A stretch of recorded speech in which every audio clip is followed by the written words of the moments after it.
Back to Earth, la chaîne du retour à la Terre.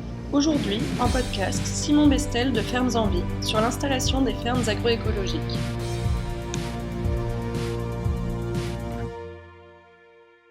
Simon Bestel, donc je suis ingénieur agronome de formation avec 3 personnes.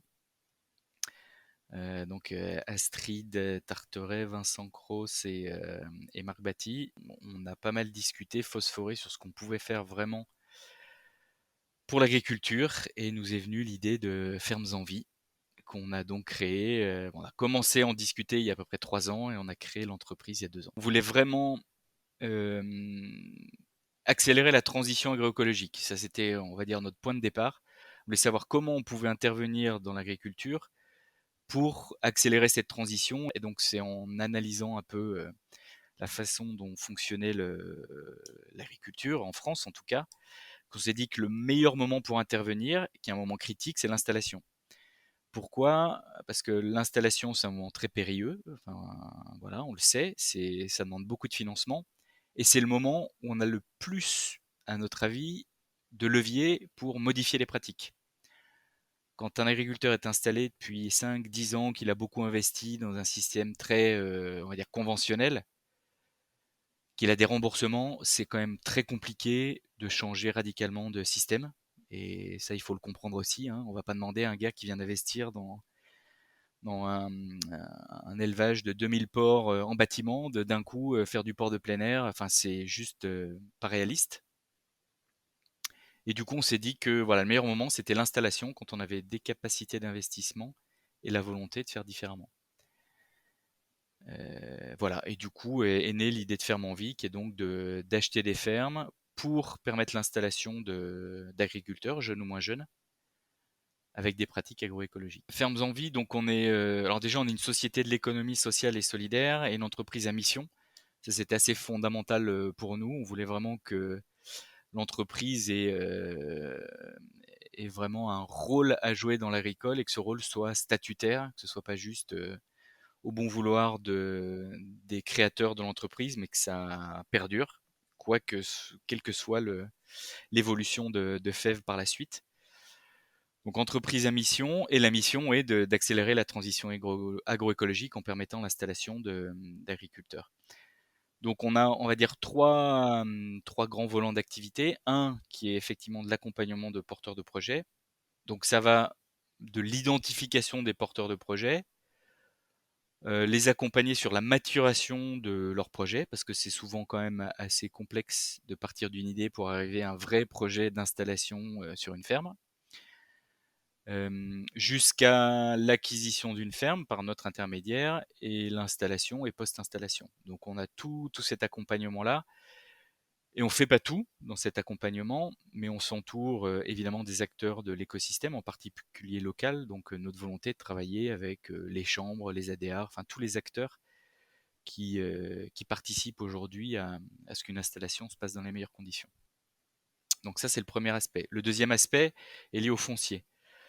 Donc, pour permettre une installation, il faut trouver des fermes, ou en tout cas s'assurer que les fermes ciblées par les porteurs de projets correspondent à leurs besoins. Donc, on a voilà, une de nos activités de visiter des fermes, de les évaluer, s'assurer que le prix est bon, évaluer les travaux qu'il y aurait à faire pour les adapter aux porteurs enfin, aux projets envisagés, et du coup que les financements prévus par le porteur de projet sont cohérents par rapport à l'état de l'exploitation. Et voilà, si on valide l'exploitation, on donne un feu vert pour procéder à l'acquisition par notre foncière, et ça c'est notre troisième volet. On fait du financement, c'est-à-dire qu'on a créé une foncière solidaire dans laquelle des citoyens investissent, mettent de l'argent. Et cette foncière va nous permettre de procéder à l'acquisition des fermes qu'on va mettre à disposition des porteurs de projets, qu'on va louer plus exactement aux porteurs de projets, avec une spécificité dans le cas de Fermes en Vie, c'est qu'on leur propose une option d'achat.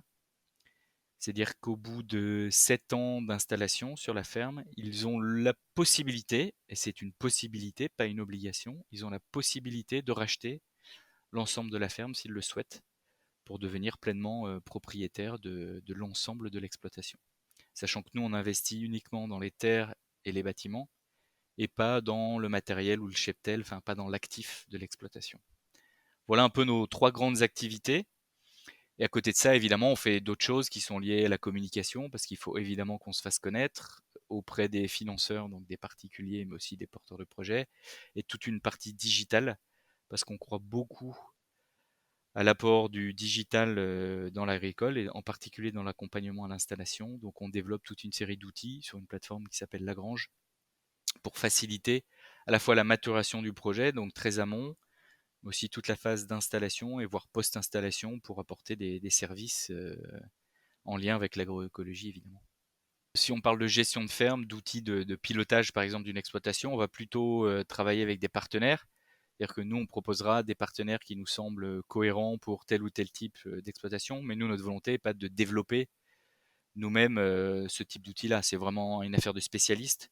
Nous, c'est plutôt d'apporter au bon moment, en fonction de la bonne problématique, les partenaires qui vont être le mieux disant ou le plus approprié pour répondre à la problématique. Aujourd'hui, on intervient sur vraiment tout type de ferme, sauf les vignobles. Alors, on est basé à Bordeaux, on a beaucoup de sollicitations pour du vignoble, mais les vignobles, c'est quand même très compliqué, c'est très technique, très spécialisé. Et avoir une approche agroécologique sur un vignoble de Bordeaux qui est conduit en hyper conventionnel, très haut rendement depuis des dizaines d'années, on prend pas le risque aujourd'hui. Peut-être qu'on aura des solutions à moyen terme. Aujourd'hui, on va pas là-dessus. Et du coup, on récupère aujourd'hui des exploitations qui sont un peu de tout type. Du conventionnel, qu'on va ensuite convertir à du bio. Ça, c'est la plupart des exploitations qu'on a. Mais on récupère aussi des exploitations qui sont déjà en bio et un peu en mode défensif quelque part. C'est-à-dire que des agriculteurs du coin conventionnels aimeraient mettre la main dessus pour agrandir leur exploitation. Et nous, là, notre rôle va être un peu de préserver ces sites-là en bio, d'essayer aussi évidemment d'améliorer les pratiques pour aller vers de l'agroécologie vraiment, parce que le bio c'est pas forcément de l'agroécologie.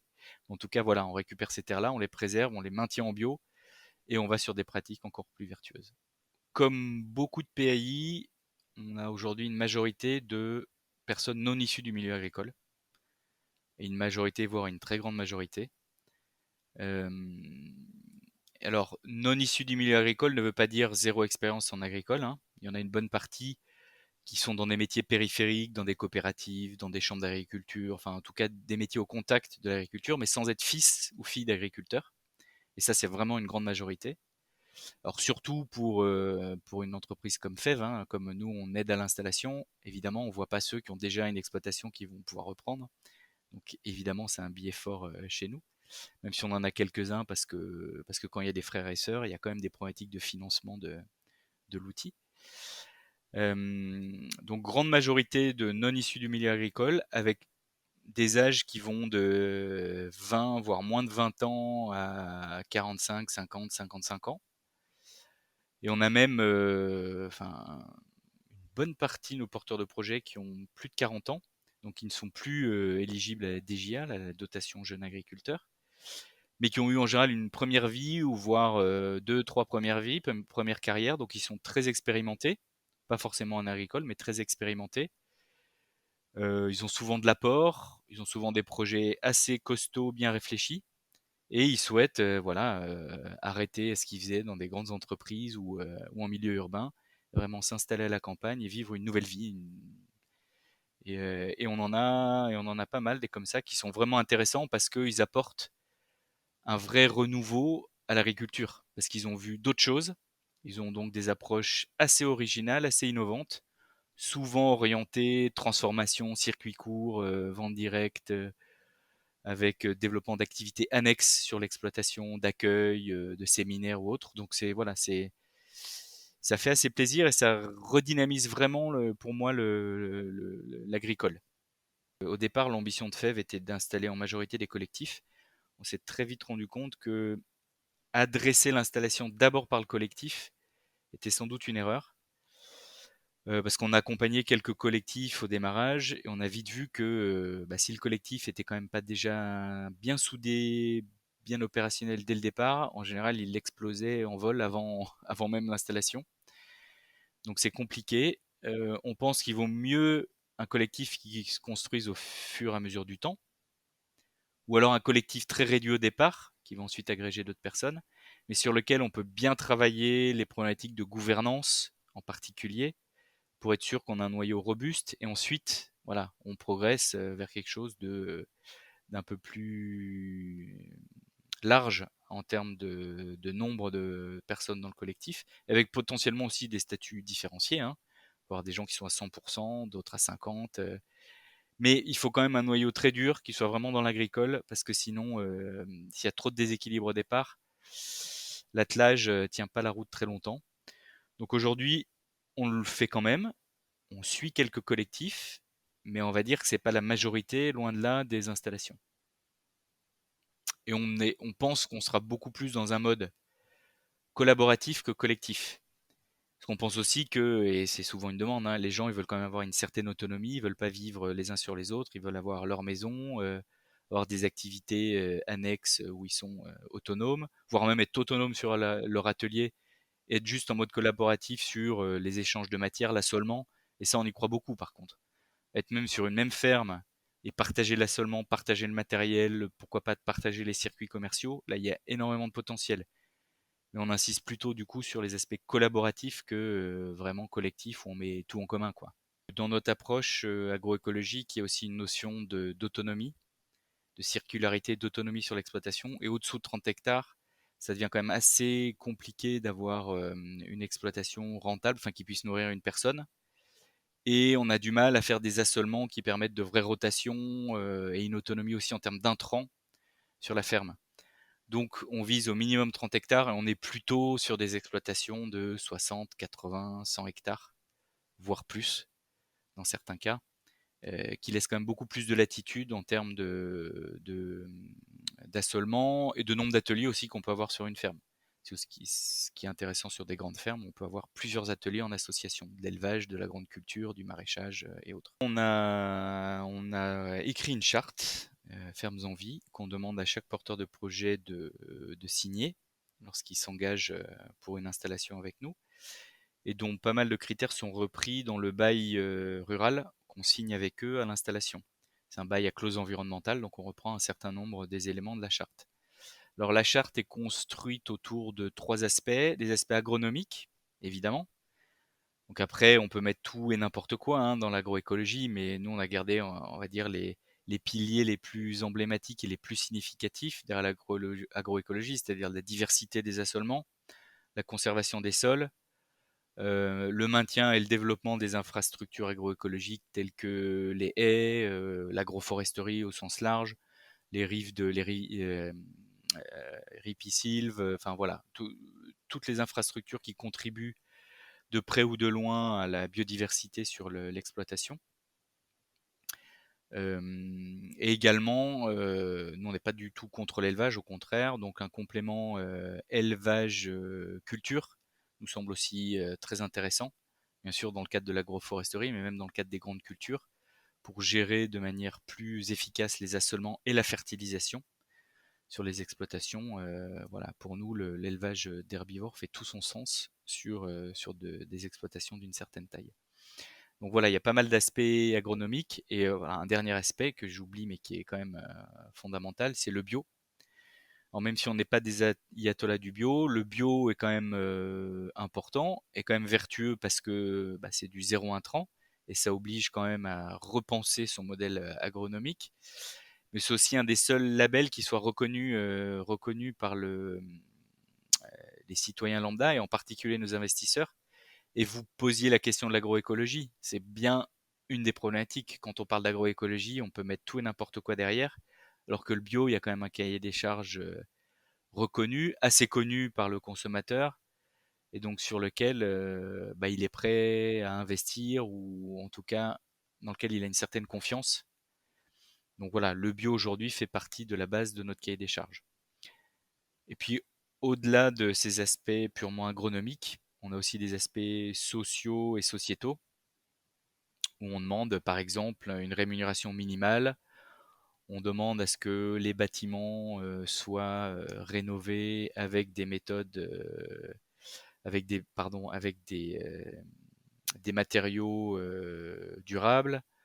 On demande à ce s'il y a des infrastructures qui ont une valeur patrimoniale sur l'exploitation, qui soient maintenues, voire rénovées. Enfin voilà, toute une série d'éléments qui vont un peu participer plutôt à l'écosystème agricole local, plus qu'à l'environnement et aux pratiques agronomiques en tant que telles.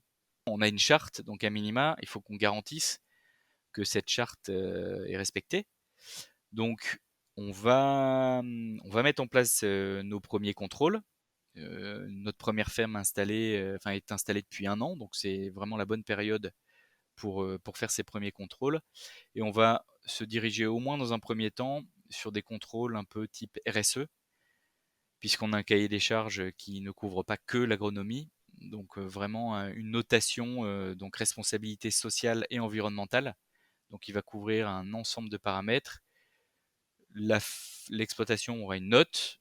Cette note pourrait être comparée par rapport à une moyenne nationale ou pour un type de ferme un peu similaire, et ce qui permettra aux porteurs de projets un peu de s'évaluer et d'identifier des voies de progrès. Et on est plutôt de cette optique-là. On ne veut pas avoir, nous, une évaluation sanction pour dire tu respectes pas de cahier des charges, mais vraiment une évaluation qui permette chaque année d'aller vers du mieux et de s'améliorer. Nous, notre rôle est plutôt de s'assurer que tout se passe bien, que le porteur de projet a les moyens de faire ce qu'il a prévu de faire et de l'accompagner pour trouver les bons partenaires si besoin de trouver des partenaires. Donc nous, une fois que le porteur de projet est installé, on l'accompagne pendant 3 ans. Dire que voilà, on intervient avec lui, on le conseille, on l'aide pour les évolutions qu'il veut apporter sur les 3 premières années. Typiquement, s'il veut installer un atelier de transformation à la ferme, eh ben, on va l'aider sur la partie travaux, éventuellement financement, trouver les bons circuits de commercialisation derrière. Donc voilà, on va lui apporter une aide ponctuelle, mais sans être trop intrusif, parce que l'objectif, à terme, est qu'il puisse s'installer définitivement et de manière totalement autonome sur l'exploitation. Donc si on est sans arrêt en train de lui tenir la main sur tout, on n'arrivera pas à notre objectif. Donc voilà, on essaye d'avoir un accompagnement efficace, mais le plus léger possible, et vraiment dans le conseil où c'est à la mode, un coaching, plus que vraiment de l'accompagnement de terrain où on va lui tenir le crayon, quoi. Ce dont on se rend compte, c'est que les investissements à impact, enfin, avec du sens, sont hyper attractifs. Enfin, nous, on n'offre pas une rentabilité délirante pour des investisseurs. Ils vont jamais faire fortune avec un investissement chez FEV. Et pourtant, on a tout type d'investisseurs qui viennent. Enfin, des gens qui vont mettre 500 euros à des gens qui vont mettre plusieurs centaines de milliers d'euros. Alors que, voilà, ils vont pas gagner beaucoup d'argent, mais ils veulent savoir où ils mettent leur argent et pourquoi faire. Ils veulent être sûrs que c'est vraiment pour le bien de l'environnement, la planète, les agriculteurs. Donc ça, c'est pour moi une vraie tendance lourde de fond. C'est pas encore la majorité des investisseurs, mais on sent vraiment une appétence là-dessus. Et il y a assez peu de moyens en fait d'investir comme ça. Donc voilà, on est sûr que, en tout cas de ce point de vue-là, il y a quelque chose qui se passe. Sur les porteurs de projets, alors là, ça concerne pas que nous. C'est vraiment très général parce qu'on a aussi la même remontée des chambres d'agriculture. C'est qu'une grande majorité des porteurs de projets qui veulent s'installer soit en bio, soit en agroécologie au sens large, soit en conservation des sols. Enfin, en tout cas, s'installer sur un modèle d'agriculture qui n'est pas le modèle conventionnel historique. Ça, c'est très net. C'est une vraie tendance de fond et qui a plutôt tendance à s'accélérer. Donc, à mon avis, très positif. Mais par contre, ça demande un grand changement au niveau du milieu agricole qui n'est pas forcément adapté à ça. Ne serait-ce qu'au niveau des chambres, hein, ils n'ont pas forcément des techniciens suffisants pour accompagner ce type de pratique. Au niveau des exploitations, là c'est connu, hein, la grosse problématique, c'est le nombre d'agriculteurs qui partent à la retraite dans les 10 ans à venir. Enfin, c'est la moitié des fermes qui vont devoir trouver repreneurs. Et ça aussi, ça va être aujourd'hui, c'est un vrai danger. On n'a pas encore les solutions pour amener le nombre de porteurs de projets suffisants, formés, pour reprendre ces exploitations. Et donc, le gros risque, c'est, il y a des zones aujourd'hui céréalières en conventionnel qui vont rester comme ça et qui vont aller encore vers l'agrandissement supplémentaire. Et ça marchera, parce qu'il n'y a pas de raison que ça marche pas. Enfin, c'est quasiment des firmes, des entreprises agroalimentaires, hein, ces exploitations. Et puis il y a des zones un peu plus en perte de vitesse, où on risque vraiment d'aller vers de la déprise et de la désertification de territoire. Et donc sur ces zones-là, il y a du travail. Il y a du travail à faire. En fait, on voit que il y a beaucoup de gens qui ont envie de s'installer en agriculture. Bon, il y aura du déchet, mais il va quand même rester, à mon avis, quand même beaucoup de gens qui seront prêts à le faire. Si on arrive à faire correspondre cette demande avec les possibilités qu'il va y avoir très nombreuses d'installation, eh ben, on aura gagné. Mais donc, il faut trouver comment, et c'est un des rôles de FEV, hein, de trouver ce maillage et trouver à chaque fois ce qu'il faut amener pour que ces porteurs de projets réalisent leur projet. Alors, ça va être de plusieurs ordres. Nous, on fait le financement, ok. Il y a forcément de la formation. Ça, c'est pas forcément nous. Il y a d'autres acteurs qui doivent le faire. Il y a aussi de la sensibilisation aux porteurs de projets. Nous, on a 25% de nos porteurs de projets qui veulent faire du maraîchage, de la permaculture et autres. Bon, bah, il faut pas se leurrer. Il y aura pas 25% d'installations, enfin des fermes qui vont être prises en maraîchage sur petite surface. C'est pas vrai. Donc, il faut aussi faire le comprendre aux porteurs de projets qu'il y a aussi d'autres choses que le maraîchage qui sont tout aussi intéressantes. Donc voilà, il y a beaucoup de sensibilisation. Et puis de l'accompagnement. Enfin, je disais, il faut aussi que les acteurs comme des chambres revoient un peu leur logiciel et accompagnent différemment ces populations très différentes pour arriver et en étant plus ouvertes, en faisant plus confiance à ce type de public. C'est pas parce qu'on n'a pas baigné dans l'agriculture toute sa vie qu'on n'est pas apte à reprendre une exploitation. On peut apporter autre chose et ce sera très bien. S'il y a un conseil, c'est celui-là, aller sur le terrain. Il est juste pas réaliste, on en a quand même pas mal, hein, de s'imaginer s'installer en agricole si on n'a pas passé au bas mot 1 an sur des exploitations. Alors en fractionné, en une fois, comme on veut. Mais il faut vraiment s'installer. Et l'idéal étant au moins d'avoir fait 2-3 ans sur plusieurs exploitations pour voir différentes pratiques, différents types d'ateliers, différents territoires, terroirs. Voilà, c'est à partir du moment où on est sûr qu'on est mordu, qu'on est fait pour ça, le reste viendra assez facilement. Vous avez aimé ce podcast? Likez, abonnez-vous.